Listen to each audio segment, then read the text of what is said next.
Join us for another episode where real men have real conversations about leadership, relationship, morality, and dominion. Welcome to Mancode.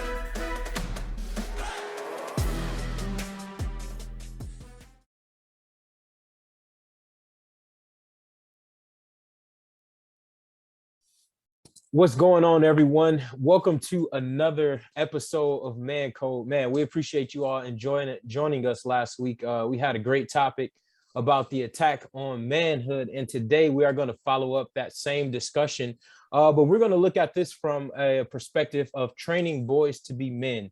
But before we dive into it, let's go around the table and everybody introduce themselves again. Well, good evening. I'm Malcolm Crawford. Good to see you guys again. Danielle Lewis. Jonathan Russell.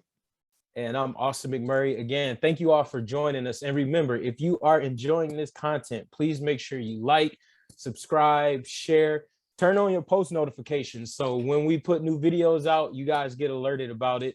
And you can help us continue the conversation of Mancode, because it definitely doesn't stop with us. It's a conversation that can always be had. So before anyone else jumps in, let me add an extra level to that question. Training a boy to be a man, but training him to be a tough, like hard, rough, brick wall, just no emotion at all. Would that have a negative impact? So Can I go ahead? No, go ahead and finish. Well, I would not make it like that. Would not be so dogmatic, because no, I would never tell my son, you can't cry, you can't show emotion, you can't do this type of thing or that. But you would not come home because you got every time. You wouldn't come home to me crying like a little baby. I would make that clear. Hey man, you can't come home crying every day. Now, if somebody lost a loved one or something and there's a reason to cry, but I would not just say, hey, you never cry. Suck it up. Now, that wouldn't be my way I would go about that. So I grew up with repressed emotions. Okay.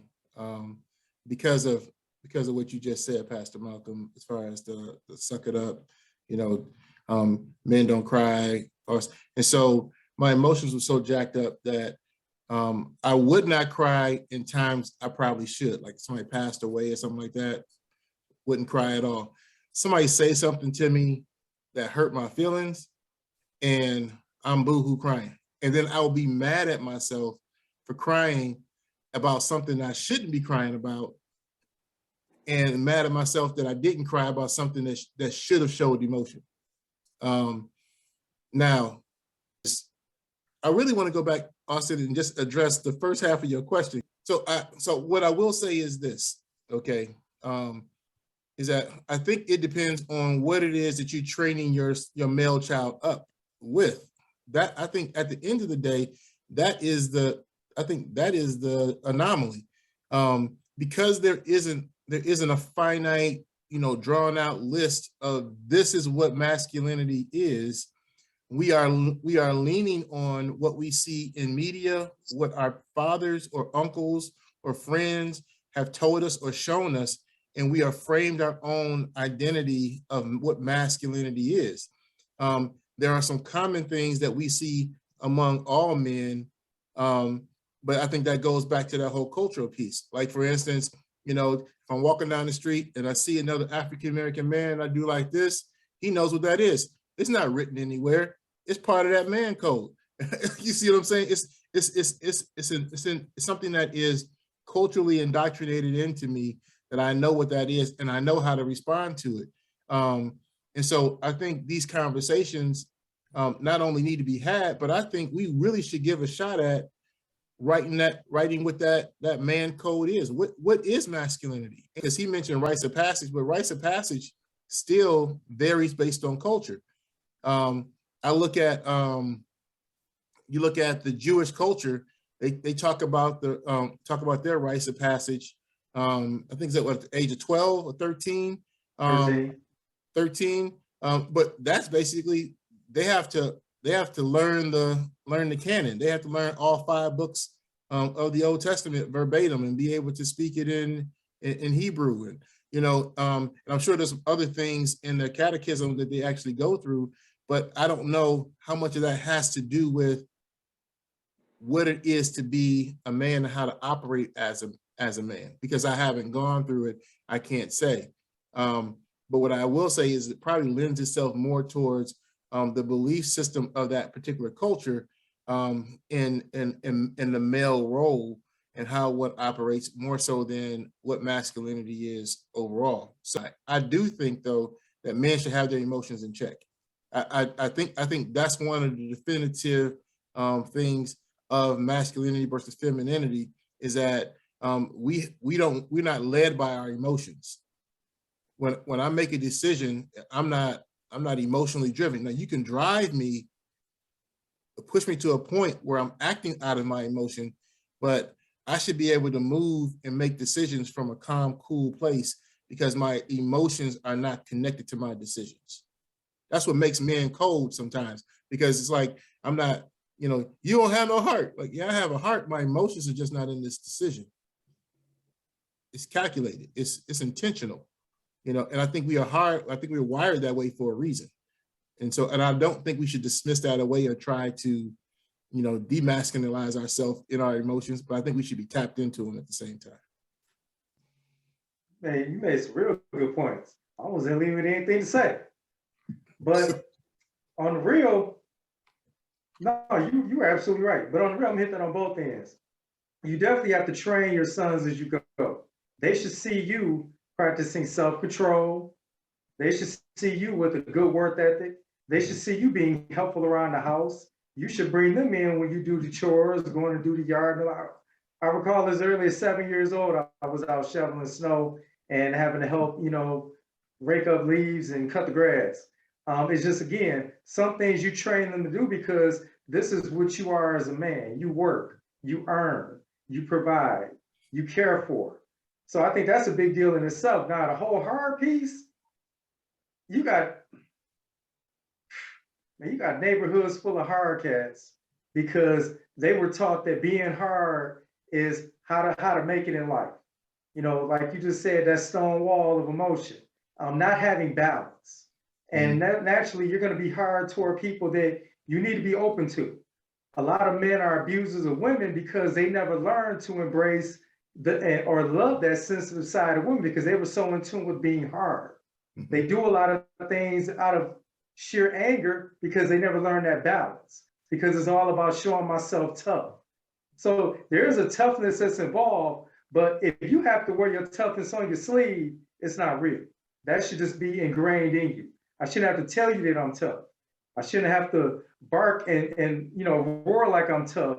That should just be something that you just recognize right away. Wow, those are good points. And like you said, I wish I'd had a little bit more instruction about that when I was coming up to, because if you think about it, and being hard really doesn't make you tough, because when you think about the Bible, David was a warrior. David would kill you. David would get at you. And but he was tender. His heart was always soft. And because what happens, especially if you're a Christian, you have to have a soft heart, because that hard heart, you can't, all those types of things, you just can't feel, you can't hear the word and all those things. But I have a story to tell you real quick. When I was a young person coming up, one of my favorite stars, I'm not going to call his name because we're filming and so forth, he was a great basketball player, but he had lost his brother at an early age.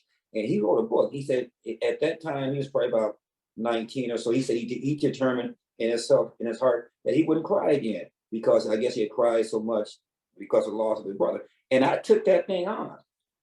I said, because he was my idol, my hero. I said, I'm not going to cry either. And it's just amazing how I embraced that, but it really didn't make sense. And then I never forget the next time I cried, I probably was about, when I read the book, I probably was about 15. And then the next time I cried, I think it was like, maybe I was in college, because my stepfather had passed away. And then I came to the funeral, and the wake, I saw the body, and it was just over, and I was kind of glad it happened, but it's amazing sometimes how we're brought up and what we're indoctrinated with, and just the things that don't make any sense, and I call myself trying to be hard, football player, tough and all this, but, just wrong type of embracing different things that are not right for you, you know what I'm saying? So. Yeah, I agree. And I definitely think we have to be careful from the standpoint of what we say a man is, because I feel like if we aren't, we can put our young boys in a box to kind of limit their thinking on what they can do, what they're interested in, right? Like, let's just say, for example, a young guy like enjoys the ballet, right? It's like, I want to be a ballet dancer. And I feel like we look at that and most men would be like, ballet dancer, what to? No, you don't do it. Like, no, you don't do any of that. But it's like the thing of that is you got a lot of NFL cornerbacks, a lot of NFL running backs, wide receivers, a lot of skill positions go to ballet dancers to get help with their footwork.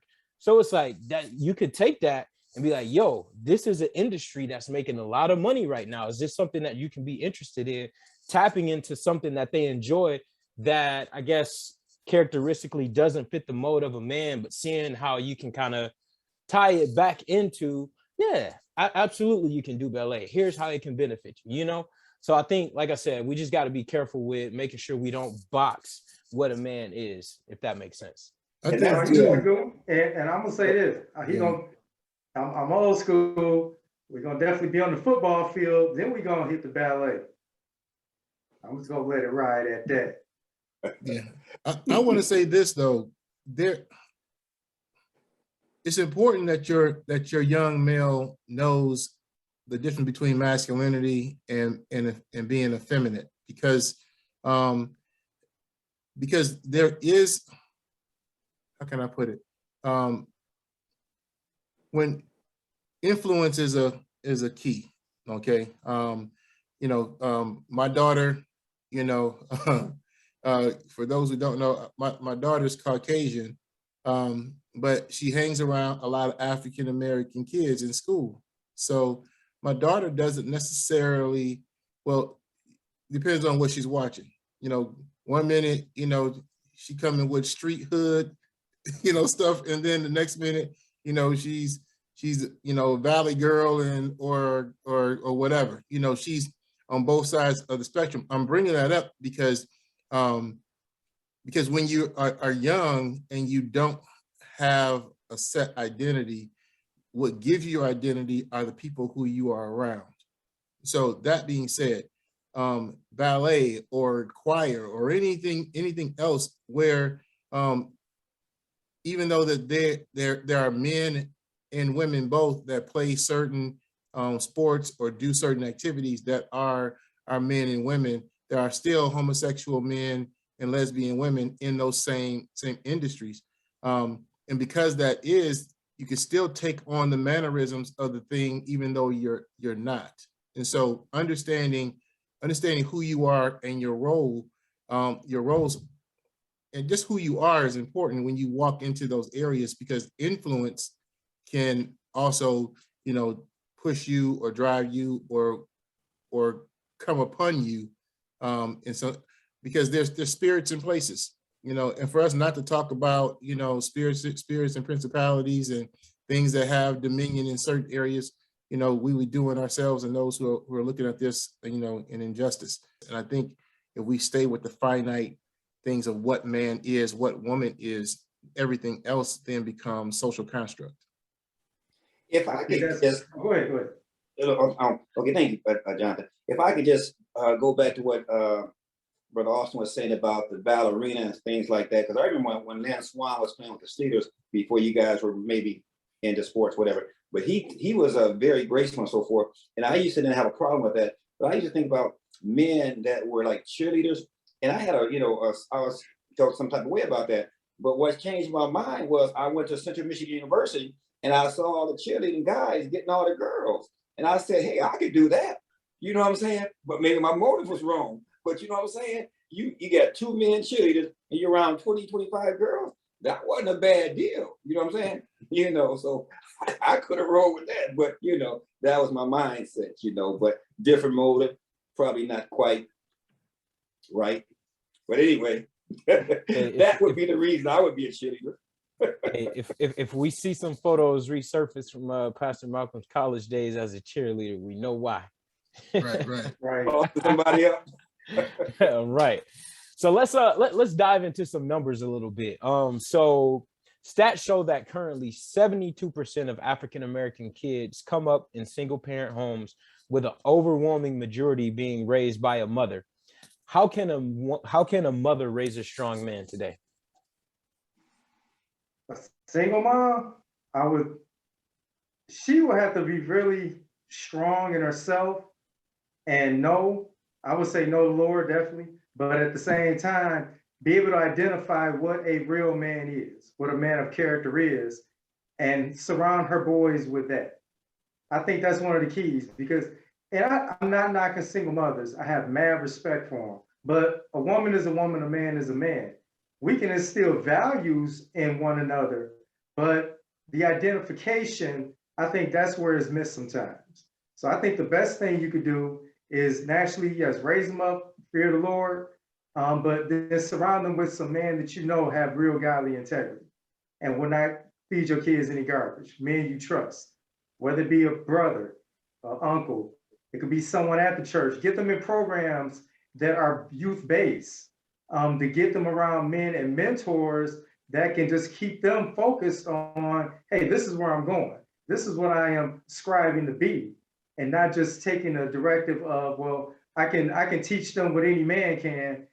I'm not saying you can't, but again, it's the identification. You want him to identify with being a man, not being the man that my mother tried to play. That makes sense. Yeah, go Go ahead, ahead. Pastor Bob. No, you go ahead. Okay, no, I was gonna say I agree with that 100%. I think one thing that's extremely important in single motherhood, and you are raising a boy, is try to get them around as many male influences as possible, just so they can have that energy. I think having that man energy is so important, right? It's like, yes, mom, you can go to the park and shoot hoops with your son. You can go do this with your son, but it's something so different about male energy that I think is inspirational to young boys. One thing that I say all the time is, and this was since I was a kid, one thing that's always drawn me to church is strong men's ministries. I've always loved being a part of men's ministries, like the pride in, picking up chairs after church and restacking them, or the pride in learning how to drive the church van because I watched all the deacons do that kind of stuff, right? Like everything about that was so important because of the energy that I was able to be around, the laughs, the wisdom, the jokes, the shared experiences. So I think if we can get our young boys around as much as that as possible, I think that would be great for them when it comes to single mothers raising boys. Yeah, and I agree with that. A boy has to see a man. You need to see one, and a man has a spirit of man. Certain things. There are certain things a man can't teach a daughter, and there are certain things a mother can't teach a son. It's just the way it is. You can slice it, dice it, but like Austin said, you might have a mother that fought in the Golden Gloves and can whoop a man, and they can teach you how to box. But when it comes down to certain things, you have to see a man. You have to have the spirit of a man, because when the smoke and the dust clear, that's what it all comes down to. But and I've seen some mothers raise some strong, very independent men. They came out very successful, so it can be done. But that is not the plan. That's not ideal. That's not the way that the Lord wants it, and that's why He gave men and women. But if that's all you have, Jonathan nailed it on the head. He said, "Hey, get the men around somebody that can mentor them, that can be that they can see, and so forth." And with the teamwork, that you can do well. You can come out fine. Let me say two things, and then I'll let somebody else hit on it. Two scenarios. Men, if you are in that situation where a single mother is coming to you with help for raising their son, don't try to holler at the mom. And moms, don't try to holler at the man that you want to mentor your son. That's it. What if they good catch material? I'm just speaking hypothetically now. Yeah, Moving along. make sure it's organic and no lines get blurred. But I would say I've seen that in church before, and unfortunately, it ruins the relationship that the boy has with that man, because it's like it could be a married man, it could be a single man, or whatever. It's like, nah, these interactions are starting to get a little appropriate. Sorry, little cuz, I can't hang with you anymore, and that's unfortunate for that young boy.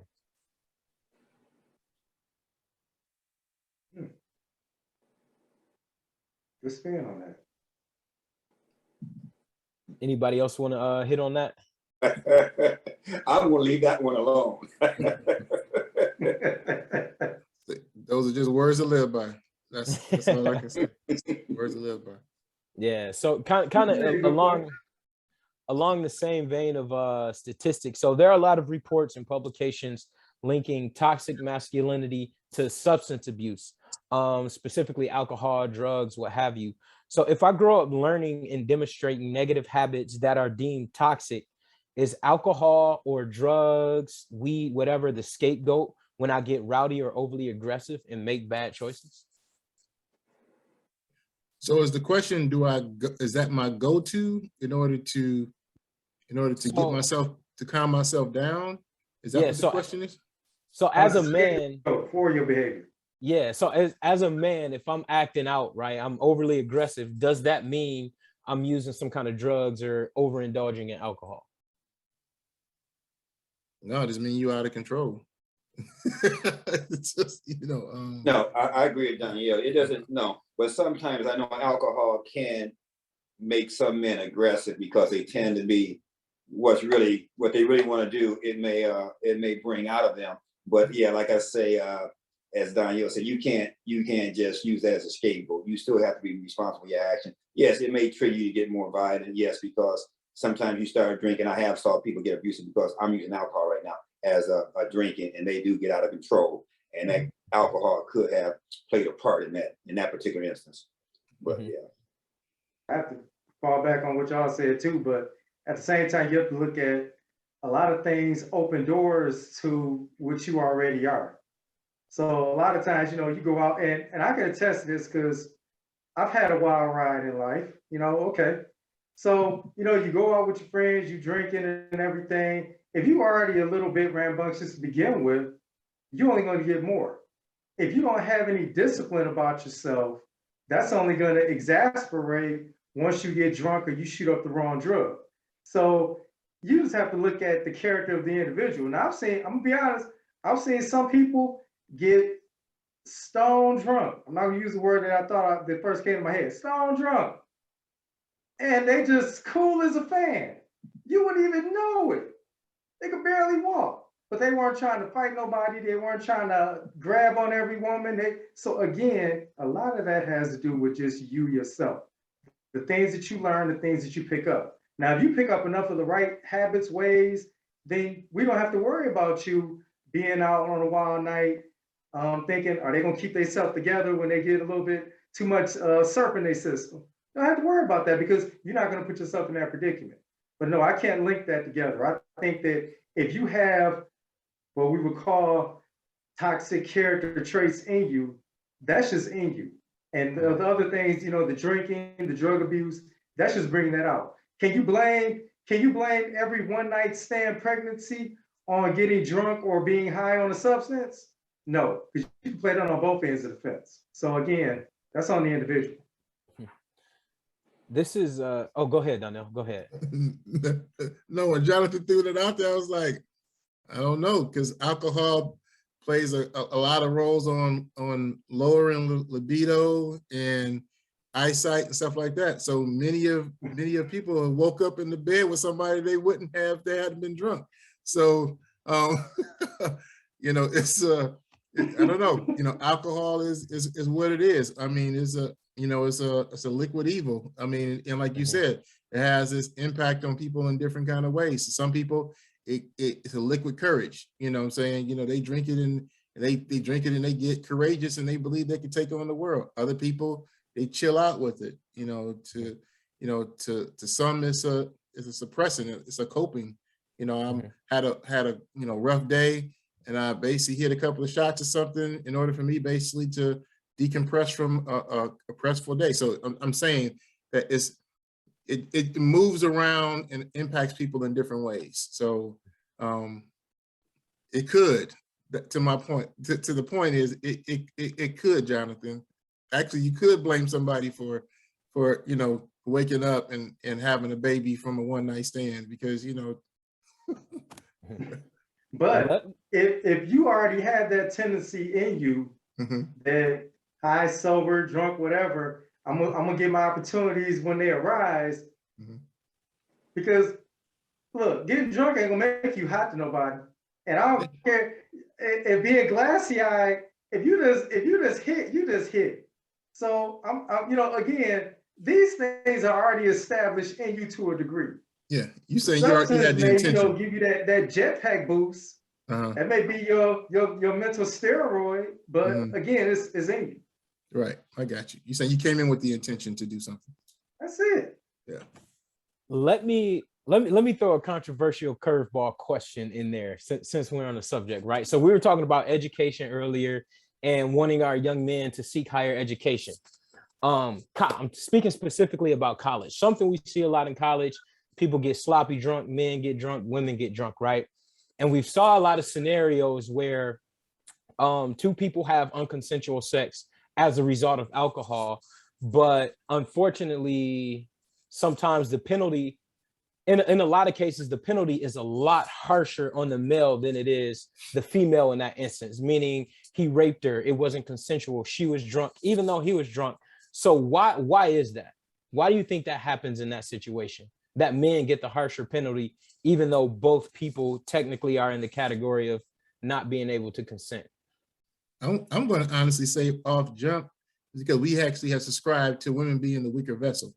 And so I think just culturally, you know, we've always, you know, linked towards the woman being the one who needed to be cared for. Even though that may not necessarily be the case, I think that's been the narrative in how laws and everything has been built, from family to who gets custody to, you know, to all the dynamics. Men have always looked at as being culturally the provider. So when you get into, you know, she may be making bank, you know, but he's still paying child support. You know what I'm saying? You know, he's, working 3 or 4 jobs to pay child support, and she doesn't even really need it. But because she went to court, she got it. Things just seem to be in favor of the female, I think, simply because of we subscribe to women being the weaker vessel. I'm gonna hit that a little different, because you brought up a scenario, Austin. College atmosphere, party. Okay, I've gone to 1 or 2 of those. I didn't graduate college, but I'm familiar.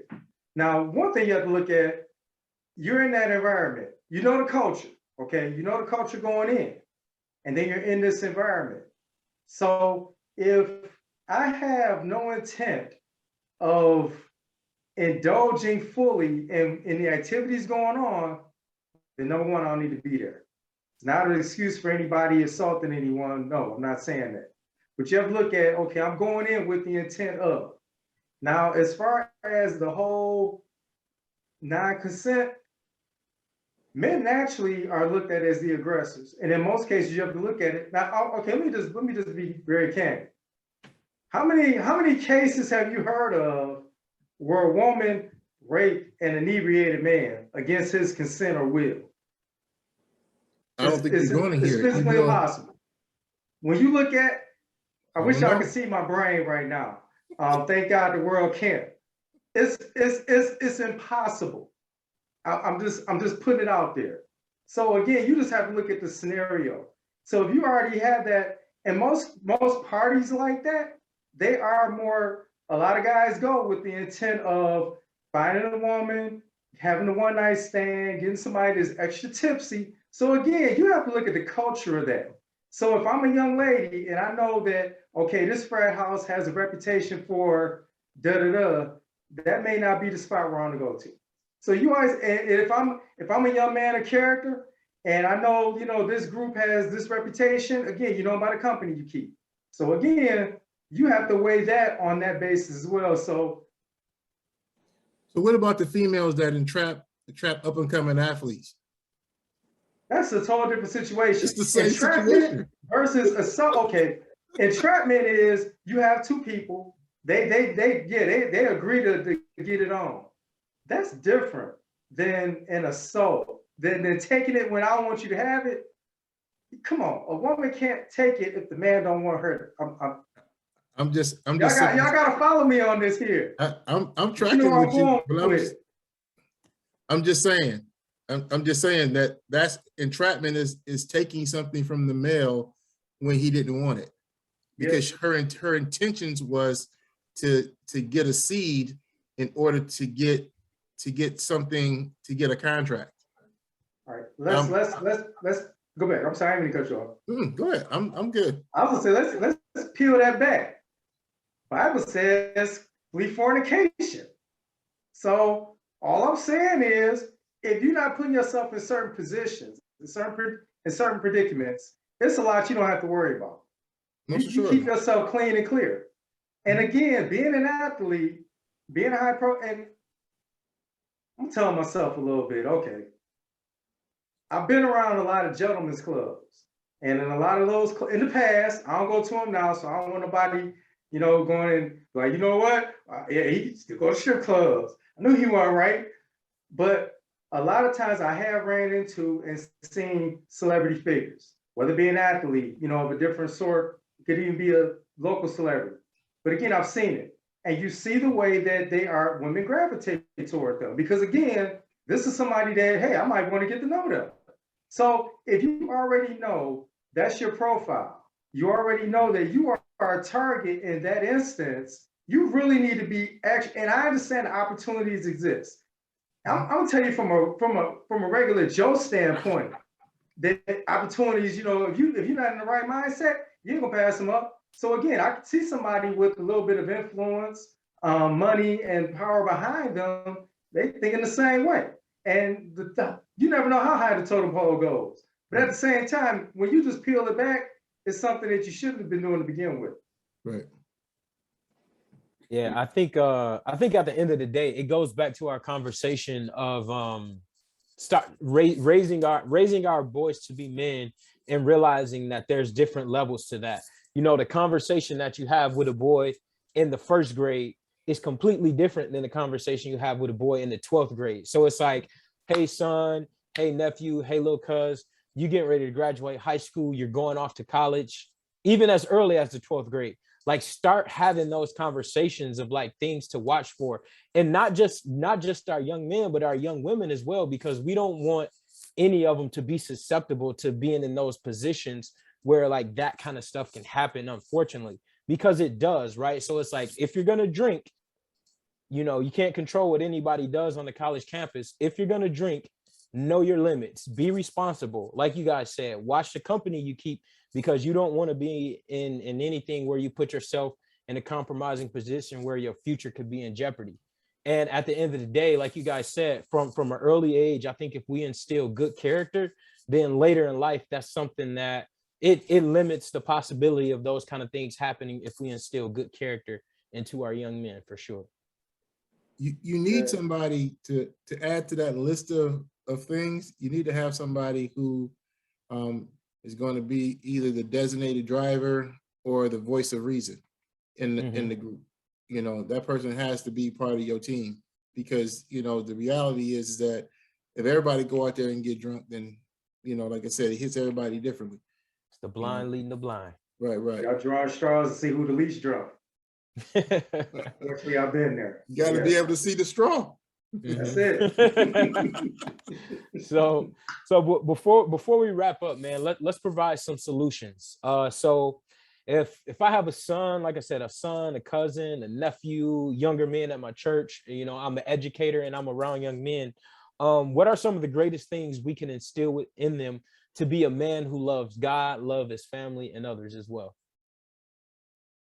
I would just say, just model that. Let them see you pray. Let them see you read the Bible. Let you see them show respect for God, reverence God, and the things of God.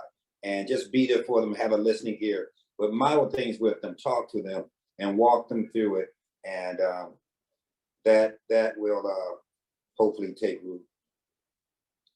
Oh, that's great. I would say be that sounding board for them. Let them know that you can come to them, with anything, and without being overly transparent. Because I think sometimes, you got to kind of gauge, the amount of transparency that you provide with individuals, because you can sometimes you can scare someone away with too much information. I remember my dad, was like, son, I'm willing to tell you everything you want to know if you're able to, receive it. And some stuff he shared with me, I was like, I wish he had never told me that, you know what I'm saying? But other stuff was beneficial. So those are my takeaways. You made me laugh when you said that, because I can recall that too a little bit. But I think one of the biggest things that a father can do is learn your children, learn their personality, know who they are. And just like Paul said, follow me as I follow Christ. So mirror what you want them to be, mirror the example you want them to see. And not only just mirror it, but also introduce and encourage them to know God for themselves. You know, one thing I think a lot of parents may sometimes miss on is you introduce your child to God, but you introduce them to the God that you know. Well, being that God deals with everyone on a unique level, your child needs to be introduced to the God that they will become to know. So I think that's a real important thing right there. So that foundation and them learning to love and respect on those bases is like, hey, I'm living to not only please my parents, but I'm living to please God. I respect and fear the Lord. So that's a big deal right there. And again, it's all an introduction. But you need to learn your child, learn their personality, learn which one that you can speak candid to and which one you have to mask to. But I think that's a big deal right there. Yeah, I guess if I could add a couple things, I would say one is be a safe space for our young men. They're dealing with so much now. I'm saying they're like I'm old, but we're dealing with so much now, and with so much technology at our fingertips. You know, you can drive down the street, see an ad that's like, whoa, I can't believe like that's okay to put out in the public. So just be a safe space for them to come and express how they're feeling, what they're thinking about, what's been on their mind. Like Danielle said, kind of do it in moderation based on the comfort level of whatever is going on. But just let them know that, hey, you know, if you need to talk to me about anything, I'm a safe space. And also model being a safe space for them. You know, if something crazy happens, they get in trouble, don't, oh, I'm gonna beat your butt, I'm gonna do this, I'm gonna do that. Sit down, have a conversation, talk through it. Like, what was your mind frame when you were in that? How can we fix this so in the future you don't do it? And then I say also get ahead of the game, meaning understand what's going on out there and what our young people are against.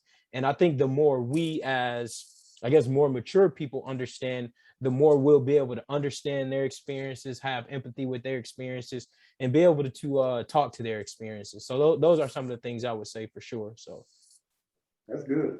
That's good. That's like Pastor Brooks said, don't show up to the football game in basketball gear. I think a lot of parents come with the wrong uniform, the wrong gear, and you're out of touch because I'm in my 40s, past Malcolm, 60s, Danielle, 50s, Austin, 30s. So there's even a different methodology to how we all were brought up.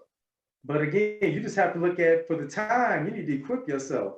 If you're not equipped, you're losing already. Yeah, for sure. Well, listen, we appreciate everyone for joining in on this conversation of the attack on manhood, training boys to be men. Listen, flood the comment sections. If you have our numbers personally, call us, text us, and tell us what you think about this conversation as well. So remember to like, comment, share, subscribe, and also turn on that post notification. So when we drop new content, you all are the first to get it. So we appreciate you all for joining us. We'll see you next week, same time. Remember, keep the man code. Peace.